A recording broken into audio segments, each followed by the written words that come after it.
When using marijuana to cook with, I usually take, because I grow it myself, you really want to grow it yourself and make sure that you know where your herb comes from. I typically, since I grow it, I don't have a yield issue or consideration as to the point is that a lot of people spray all sorts of things on there, and my herb is just natural plant in the yard.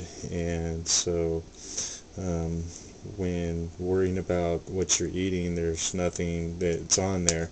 um, so the plant as a vegetable has a lot of nutrients in the bigger leaves, and so I feel that breaking down the actual natural plant with some of the outer leaves, and not so much just keef or crystal or THC or hash or any particular concentrate, but just as a more of a plant matter, the green leafy vegetable, it's going to have a lot of nutritional value. And the outer leaves, as you may or may not know, sun leaves are usually really big leaves. They're about the size of your hand even, and they definitely are going to have some type of green nutritional value, but I don't know what that is. Typically, based for taste too, I would take those off and put those to the side, and I would just focus on, I just kind of took the smaller, what's called buds, off of this stem here, and it's just got some of the smaller leaves on there. And those are, in my opinion, going to have certain value that if I was to cut this up and just use the inner parts or any particular part, I might lose some part of the basic green nutritional value. So so I just take a few pieces off and rip it up and put it in my food.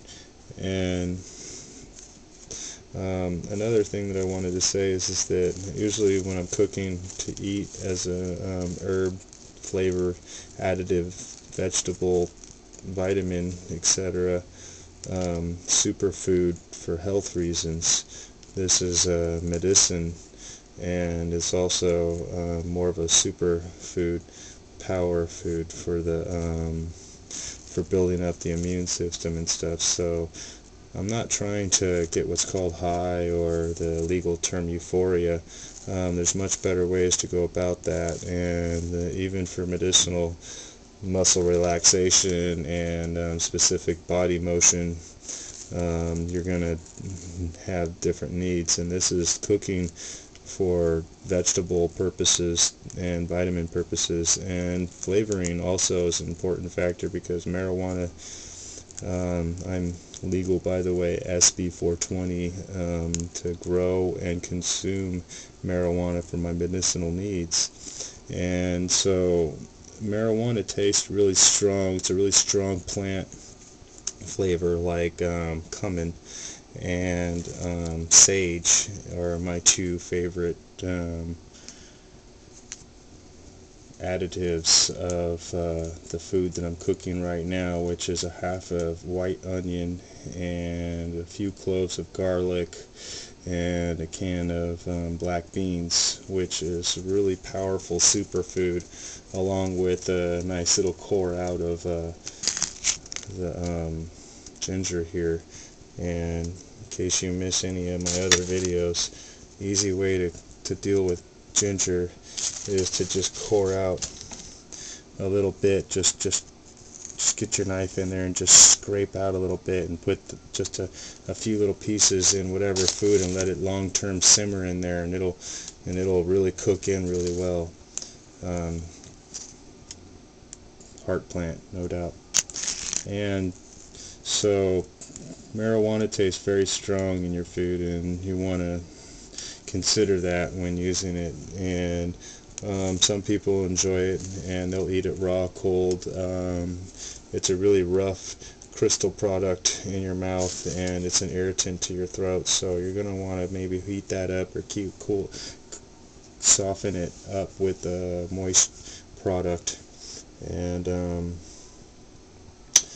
I had some more I wanted to go over, but basically the points were, it was just that I don't use that much because it's a really strong flavor, and I'm more into the just getting the product in my food as a food product in general. And let's break it up just a little bit, and it's really strong, so a little bit goes a long way.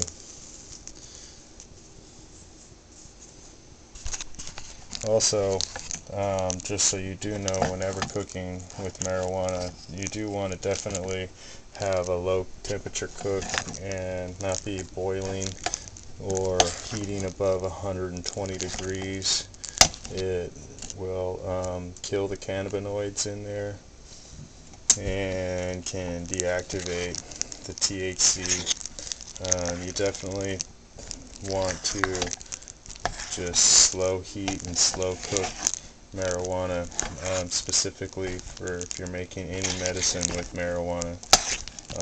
Or traditional cooks with marijuana make marijuana butter, and I once again am just having a vegetable in my food, and as a vegetable product it's wonderful to have a couple, maybe a gram or so at the most, in my opinion, just because of the taste. So that's me. At the same time, I have a lot of cayenne that I add in there, and that's going to really open up my capillaries, and it really just gets your body just flowing with energy because your blood flows everywhere. And the ginger, it goes with the circulatory and the brain also, and the brain, it goes to the brain. And so the combination of cayenne and ginger is a really good brain, body, varicose veins, circulation. And the beans, the legume, is an extremely powerful, ancient, forever food. It's one of the first foods, and I just highly recommend this as a power food. Have a good day.